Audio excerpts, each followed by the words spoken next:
All Challenges and Kisses, Chapter 9, by Ravendagger. Rejection. Redheart tightened the straps a few more notches, the thin cord binding into his coat as it pulled him to the bed.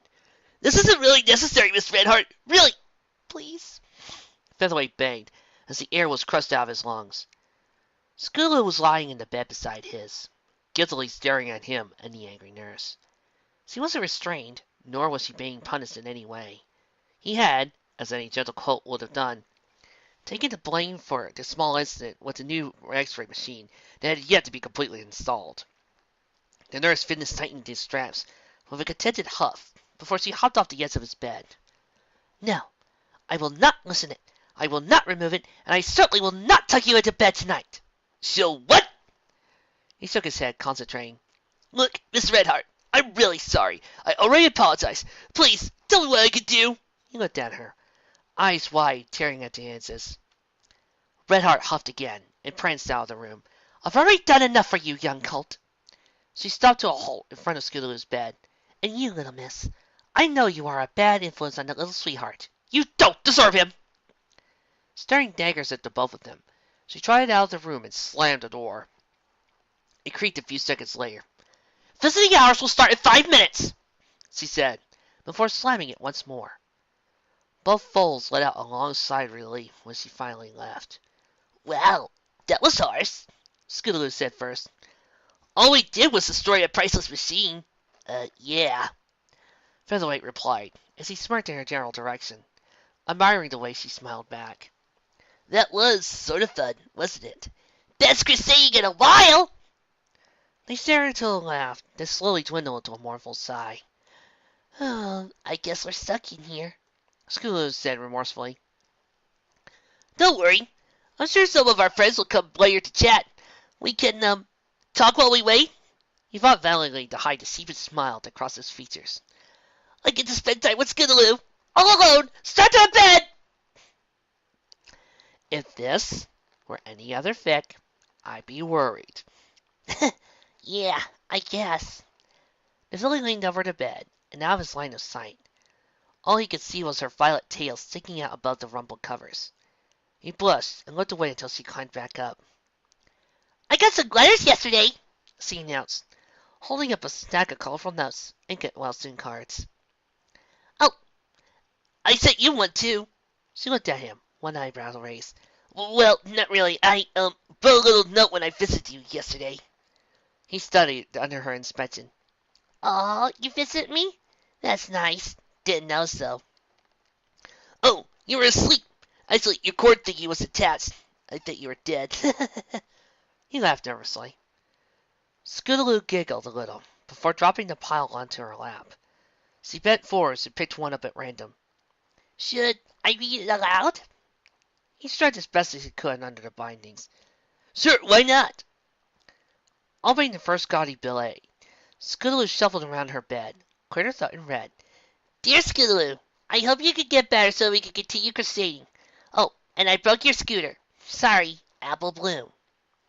She blinked at the hoof-made note twice before frowning at, "Hey, what does she mean, broke my scooter?"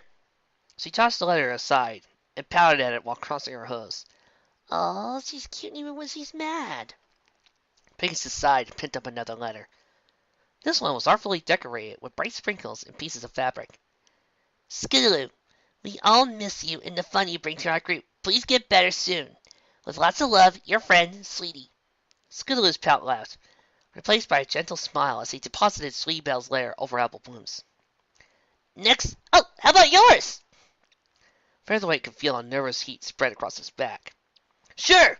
I didn't write anything stupid, did I?" He furiously searched his mind, trying to remember exactly what he had written. Scootaloo coughed and lifted his slightly tattered note to her face, squinting as he read, "To my dearest Scootaloo, I count the minutes until I am graced with your presence once more. I see the welt adorning your soft, beautiful face, and scratches marring your shapely toned flanks, and I curse Celestia for ever allowing harm to follow you." The filly pushed the leather away and gave him a quick stare. She read on, "I simply cannot wait until you regain consciousness to profess my undying love for you." I didn't write that!" Featherweight fought in vain against the cords that held him to the bed. Scootaloo ran even further, her voice breaking with both confusion and embarrassment. My passion for you burns with the intensity of 1,000 suns. Not even discord riding in a race nightmare moon can keep me from your company. That imagery is awesome. I love you with all my heart and soul, with every fiber of my being, and I hope that you will return my sentence. Your gentle sigh ceases, Featherweight. Featherweight, what are you doing? You should have made a threat magic email. A threat magic letter? Yeah, you know. Your eyes are like pools. Your hair is like the ocean. And if you ever want to see your parents again, you will take me out tonight. She dropped the letter, letting it flutter onto her covers before she faced him. Can explain? Look, Featherweight, I like you and all. She began before pausing in thought. I'm doomed, so doomed. She knows about me. Maybe if I pony up. I love you, Scootaloo. He blurted out. They stared, eyes unblinking, his brown ones listening to the depth of her purple irises. They didn't speak. The shallow whispering of the quiet midday wind seeping through an open window made the only noise in the room. I'm sorry, Featherweight. I don't feel the same way. Maybe we could be friends. No! I don't want to be your friend. I don't want to be an acquaintance. I love you, Scootaloo. Scootaloo looked away, face reaching the deepest shades of red he had ever seen. I can't, Featherweight. Why not? He asked, both desperate and devastated. I love you. Can't you love me back? You're not. I love Rainbow Dash, no pony else. I don't want to love you, Featherweight. She turned around, showing him her back at a gesture that somehow evoked a finality to the situation. You're not her. She mumbled over her shoulder. What? No, please, no! Featherweight took in a racking breath, the sheer weight of his disappointment tightening and crushing his fragile chest. His heart constricted painfully in him and let out an implacable sob. The door clicked open, and for a split second, Featherweight was distracted as Pipsqueak rushed into the room. The white and brown colt charged towards Featherweight's bed and topped onto his side. "I might! What killed the comfort you?" He snickered a little, not noticing the tears that were trying to jerk out of the Pegasus' eyes. "Oh, visiting time. I hope they leave soon." His eyes wandered back to Scootaloo, who waved towards the balcony at the three forms gathered there. 3 more ponies marched in: Miss Cheerily, Apple Bloom, and Sleepy Belle.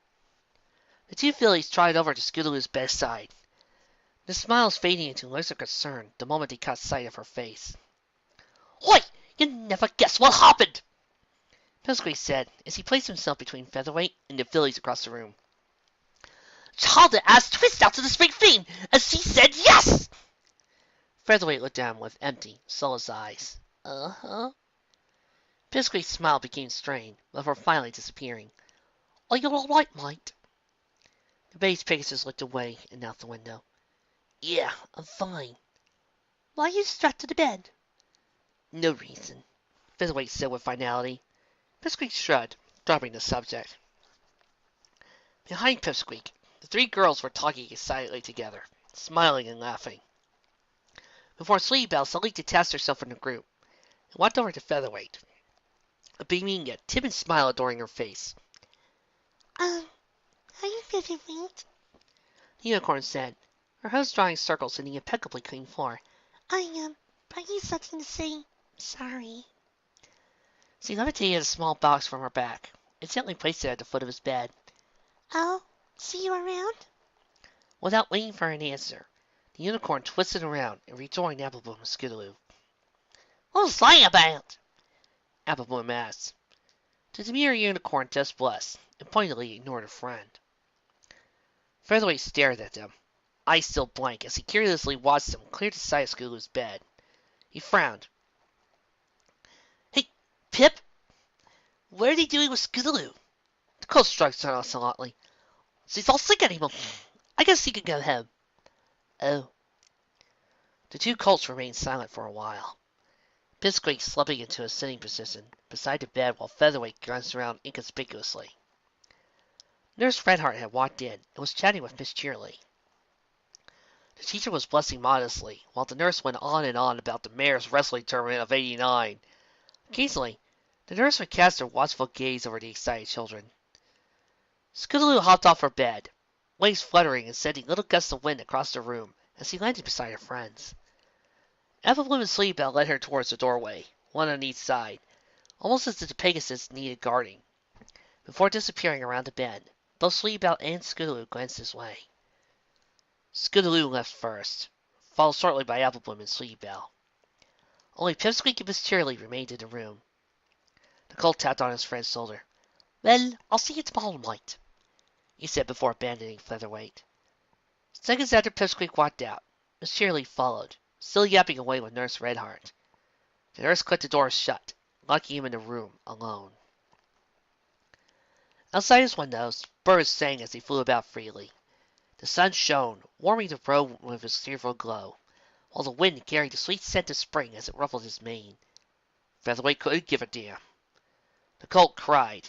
Tears dampened his coat and dribbled onto his bed as sob after sob escaped him.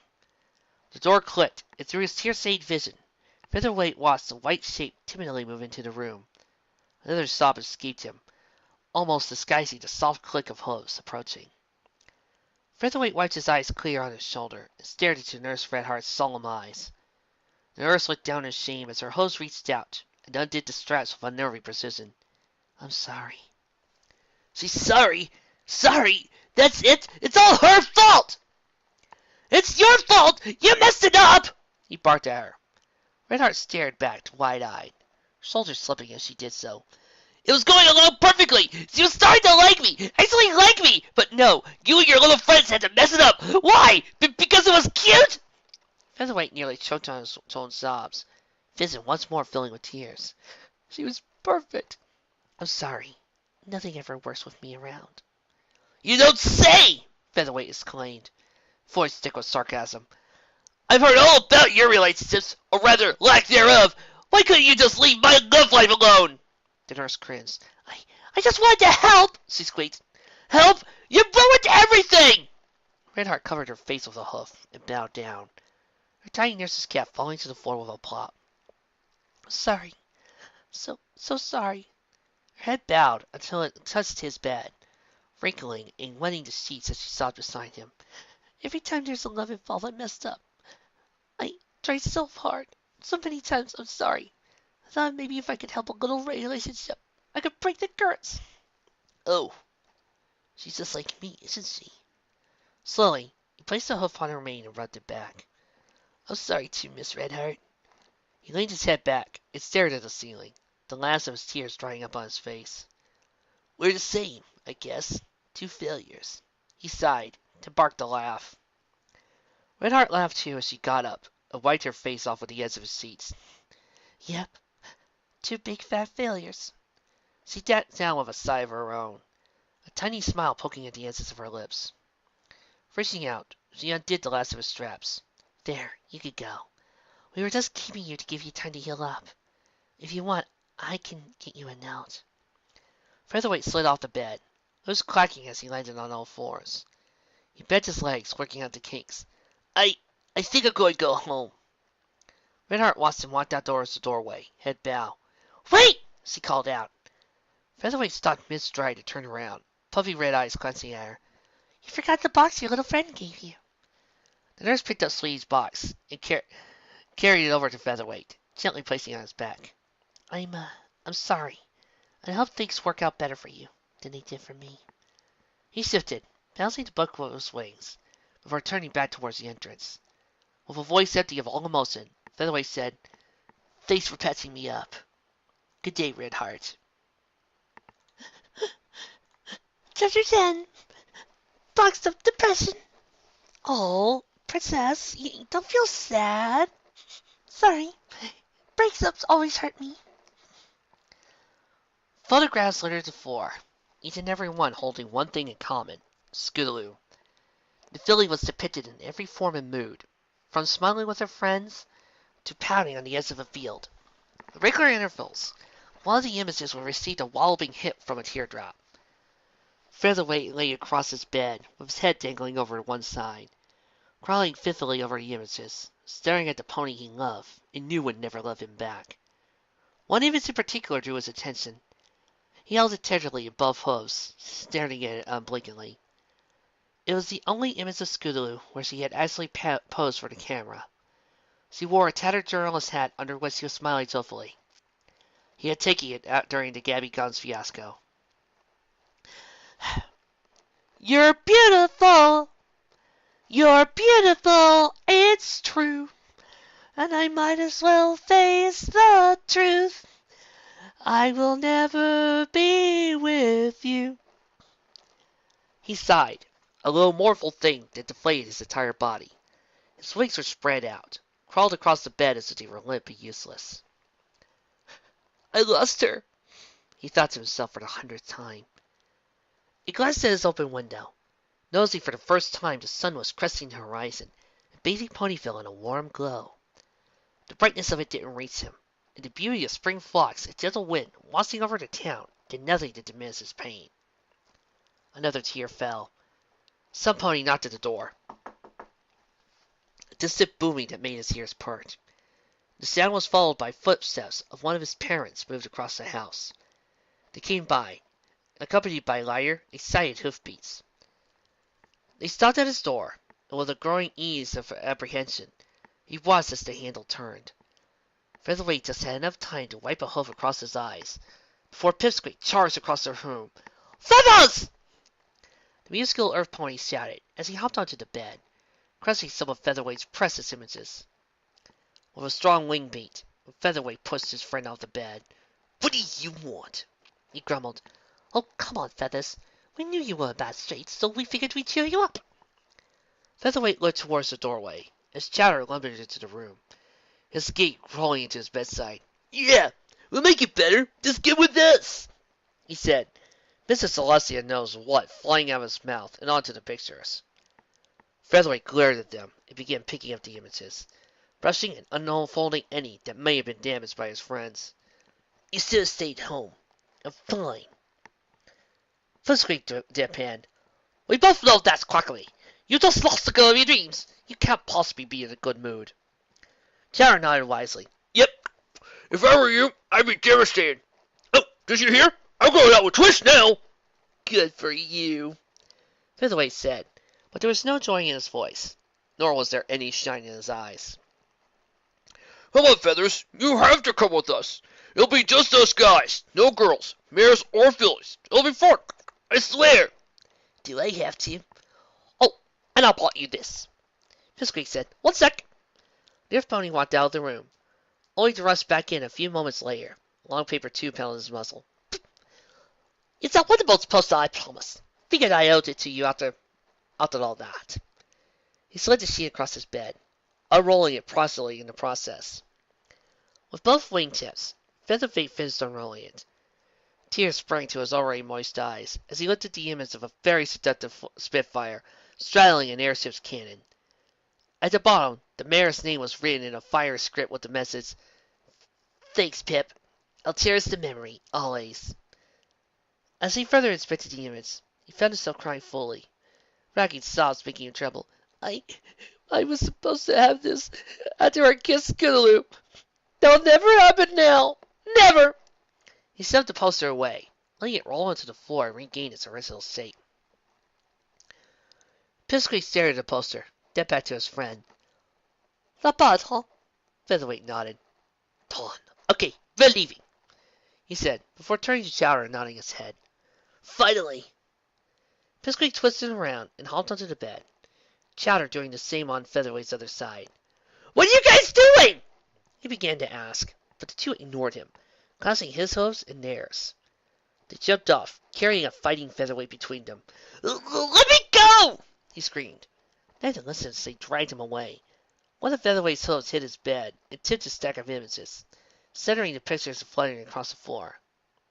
The last thing Featherweight saw as he was dragged out of his room was a dozen versions of Scootaloo, each one of them smiling innocently. The sun beamed down on them, burning a hole in Featherweight's head as he trudged beside his two excited friends. Chowder and Pipsqueak were talking in clipped, hushed tones, and he could only catch a word here and there. Plot, ice cream, wrestling, mermaid, peanut butter cacti. Idly, he looked around, letting the conversation wash over and through him. They were nearing the center of Ponyville, where ponies trotted about, happily engaging in tightly paired conversations. Couples hid in the partial shade provided by trees and buildings, tails entwined as they stared into each other's eyes. He felt a pit where his heart should have been. Hey, hey, hey, hey! Lyra, Bon Bon, you two cut it out! Pipsqueak turned to him and mouthed something. What did you say? I said, well, almost that. He repeated, before pointing at a large pavilion, erected on one side of the town square. From within, children yelled playfully, while a few foals hung around the outside, talking and playing amongst each other. Pipsqueak smiled and led the three into a tent. Featherweight carefully inspected his surroundings as he entered. Around him towered tall, gaudily painted machines, all of them beeping, dinging, and making an assortment of noises meant to capture the attention of youths. It was almost working. Pipsqueak was at his side as he trotted into the outdoor arcade. So, what do you want to play? He asked, eyes reflecting the glaring lights that emanated from the games. Nothing. I just want to go home. Featherweight sighed. I don't know. Which one's the most funnest? He eyed the row of a dozen machines warily, some occupied by other youths. Groups forming around some of the better players, as he reached higher and higher scores. Go button mash! I know you can do it! You rock, man! I do this for the love of my beloved Sleepy Bell. Well, Chatter began, as he presented the machines with a flourish of his flabby arms. We have Donkey Kong, Hydra Thunder, Pega Racer, and my favorite, Pac Mule. Hey, is that the new Metroid game? Featherweight inspected the games one by one. No thanks. Terra's jaw dropped, making a sickening splash as it hit the ground. What? But they're video games, and we're paying! What kind of guy doesn't want to play video games? Yeah! Philistine, come on, I can win this high score! What? If this fanfic was made in 2014, you better believe there would have been a button mash joke. Pipsqueak slid to the Featherweight's side and placed a hoof over his shoulder. I know exactly what you need. Come on, Chata, we're going there. Something in the tone of Pipsqueak's voice made Featherweight's mane stand on end, and beads of sweat appeared at the edges of his forehead. Chara gulped, looking at the ponies around as if afraid of them overhearing. Over there? You sure? Featherweight took a half step forward and towards the two colts. Where's there? With a devilish smile, Pipsqueak gapped Featherweight's forehoof and dragged him out of the arcade. A few ponies looked their way as the Pegasus was pulled along by two colts, but most just assumed it was a childless game and let it go. Featherweight, meanwhile, was trying his best to free himself without causing a ruckus. Where are we going? Can't tell you, mate. You'll have to see when we get there, Pipsqueak said over his shoulder. They led him deeper and deeper into the town, to an area surrounded by small shops not too far from the Carousel Boutique. Finally they stopped, catching their breath for a few moments. Featherweight looked at the nearest building, which was a fairly new construct with a well-maintained storefront. Hello and Lowe's Spa and Hoovergear Palace, proclaimed an oversized billboard at his front. Are we getting Hoovergears? He asked. I know they want me to feel better and all, but isn't that a little extreme? I mean, only girls get those. He grimaced and stuck his tongue out in disgust. I don't know, sometimes we guys do. Nah, mate, follow me, you'll see what I mean. Pipsqueak smiled and shook his head towards a small alleyway running alongside the building. Featherweight and Chowder followed closely as he brought them to a closed dumpster and hopped to it. The smell of shampoo and body cart fags wafted out of the bin as Pipsqueak held Chowder up. With a quick beat of his wings, Featherweight joined him on the metal construct and looked around. There was nothing to see but the cleanly swept alley and a large grill that jutted out of the salon. Pipsqueak giggled as he popped the grill off the wall and gently placed it aside. He then stuck his head into it. What the? With a walk, Pipsqueak pulled his head out, grinned bigger than ever. It's Fussall in there, he said, with a blush dotting his face. Move aside! Move aside! I want to see! Chatter said, before pushing Pipsqueak aside and sticking his own head in. His entire body giggled for a while, before he too plopped out. What the heck is in there? Pipsqueak stared at the pony-sized hole in the wall, then at Featherweight. Your turn, mate! Cautiously, Featherweight walked over to the hole's edge and poked his head in. Within, he had a top-down view of a bathhouse. Steam sticking to the air, and condensation dripping down the walls. In the center was a massive bathtub, filled to the brim with warm water, mineral concoctions, and wet mares. The mares were laughing, playing in the water, allowing their manes and tails to flow loosely around their seductive bodies. They splashed around and tossed waves of water at each other while giggling. Others were lounging on massaging beds, while the staff rubbed their backs with lotions, eliciting moans from the comfortable mares. Excuse Trixie, she's going to have to smack a witch. Ow! Face burning, Featherweight yanked his head out of the hole and glared at his friends. Chatter was grinning dumbly, his face identical to when he smiled at a massive cake. Pipsqueak, on his part, just waggled his eyebrows and Featherweight smirked. What's that? Pipsqueak lost a smile and blinked down. What's what? Those are super good-looking mares, all wet in. Good-looking and stuff. They're naked! He exclaimed, while jabbing a hoof towards the hole. Featherweight kept glaring at him. We're usually naked, you moron! What's your problem? Don't you have any respect for them? And all of this to make me happy? Tears sprang to the edges of his eyes. I just want to be left alone, that's all. He backed away and jumped off the duster in a flurry of wing beats. What's wrong with me? Featherweight stalled mid-step. I screamed at my friends. He turned. I'm sorry. Come on, Plant, the water's warm. Aw, look at the munchkin. Pipsqueak behind wiggling into the hole. Oh, wake up, ladies. The Pip is coming. The rest was lost as Featherweight spun around and ran. What's wrong with me? I agree. There's a bunch of cute mares there all about to fawn over you and cuddle you and snuggle you and... Pipsqueak, wait for me! He thought, as tears once more threatened to pour out of him. Blinded by all his worrying eyes, he galloped in a completely random direction, as if he could run from his woes. No, it isn't me. I didn't do anything wrong. All I ever wanted to do was spend time with Scootaloo and have fun with my friends. He hurled past the town's boundary, galloping into the patchy soil just surrounding it. Gulping back a sob, he turned towards the not-so-distant copse of trees and took off. Refreshing spring wind lifted him a few feet in the air, allowing him to beat away tears with his hooves. It has to be me. Nothing else changed. What's wrong with me? Why doesn't anyone love me? The trees grew bigger as he approached them. He could see his rough bark marred by the scampering friends of critters, and hear the small stream he knew was hidden beneath the tall spires of overreaching branches. He landed softly on a pile of mushy leaves and caught his breath. Maybe if I just disappear for a while, no pony loves me here. An image of a certain young unicorn flashed in the back of his mind, but it disappeared with a shake of his head as he trotted into the glade. The 24 trees were placed along a thin stream, overflowing with the spring's melted snow. He walked to it, avoiding branches and brush until he reached the water slide. In the clear mirror-like surface, he could see his tear-stained face looking back at him. Why? Something above him crackled. Looking up, he caught sight of a multi-hued mane hanging off the spines of a thick branch. He blinked. Only one pony in Ponyville had that sort of mane. Rainbow Dash! He croaked, his voice brant.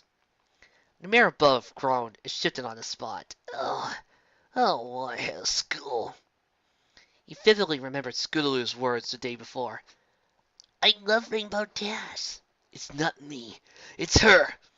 Rainbow Dash! Come down here! We need to talk! The mane jerked and shifted above her head, appeared on her side, drowsing eyes looking down on him. Huh? What's wrong, kid? She asked before yawning. Could you come down here? He asked, all the while glaring at her. Rainbow perked an eyebrow and shrugged. Yeah, sure. Just give me a sec. She placed her hooves on the edge of the branch and hopped down, landing with a simple agility. So, what's up?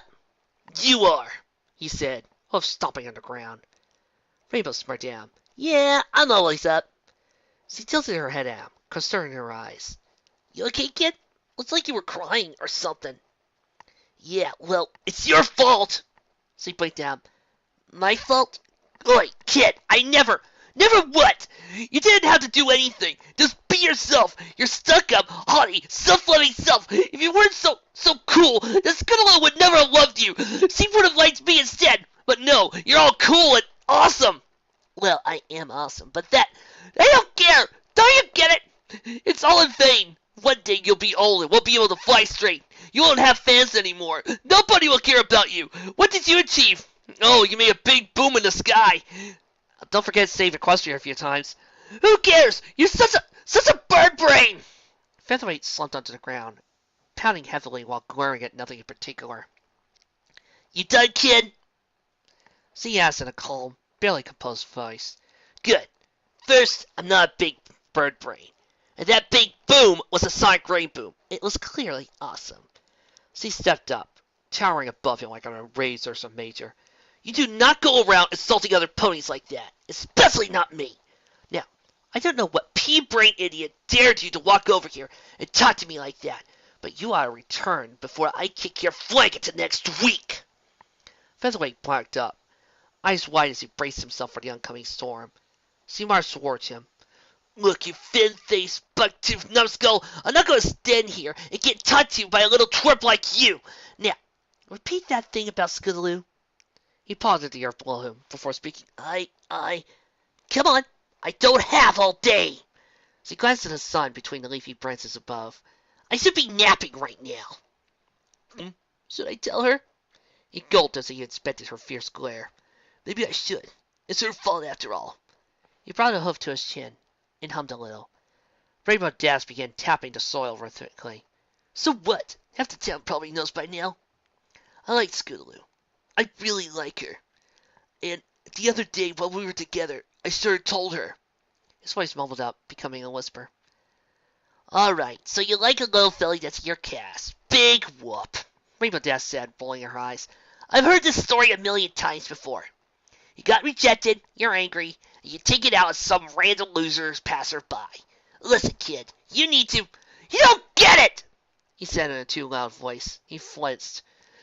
She rejected me because she loved you more! The Cyan Mare blinked. Really? Well, I am the lovable type, she said, rubbing a hoof against her chest.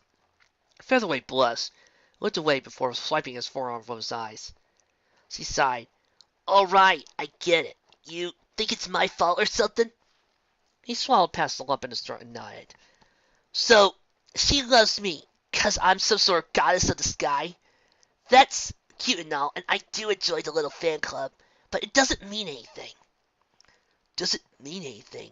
What do you mean? Oh, come on. She doesn't really love me. Not that way. I'm her idol. She doesn't even know what love means. Huh? But does that mean I still stand a chance? A small inkling of hope raised up inside him. Maybe, she tried. Tell you what, you'll apologize, and I might even slip in a word for you to Scoots. Really? Featherweight perked up, his ears twisting towards the mare. You do that for me? I'm so sorry, Miss Dash. He took a few steps forward, a huge grin plastered on his face. Rainbow poked at his forehead, stalling his advance. Yeah, sure, just don't come any closer. I don't want you. She gestured at him vaguely, to hug me or anything, alright?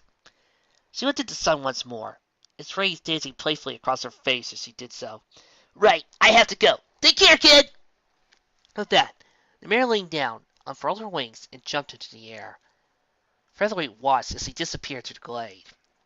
It felt as if weight had been removed from within him. Sighing, he trotted out of the woods, leaving the quiet rustling of the stream behind him. Slowly, he made his way back to town and home, shedding a bit of the dark cloud that hung over him just the day before every step, the houses of the town growing closer as he did so. As he drove by, he ignored the ponies going about their business, or simply taking a stroll in the afternoon sun. In no time, he found his house and ran in, practically skipping as he barged to his own room. With a quick swipe of his wing, he shut the door, the change in pressure arriving at the same time as the change in mood. There's still hope! He thought, unable to suppress a sheepish grin. He surveyed the massive images that littered the floor, smiled back at him, eyes shining until they alighted on a box. The same box Sweetie had given him at the hospital. Curiosity gnawed at him. Maybe later? He looked out the window, knowing it was still early in the day. Huh, why not? Following his whim, he crossed the room and yanked at the carefully knotted bow with his teeth. The silken fabric unfolded with the quietness of whispers before floating to the ground below.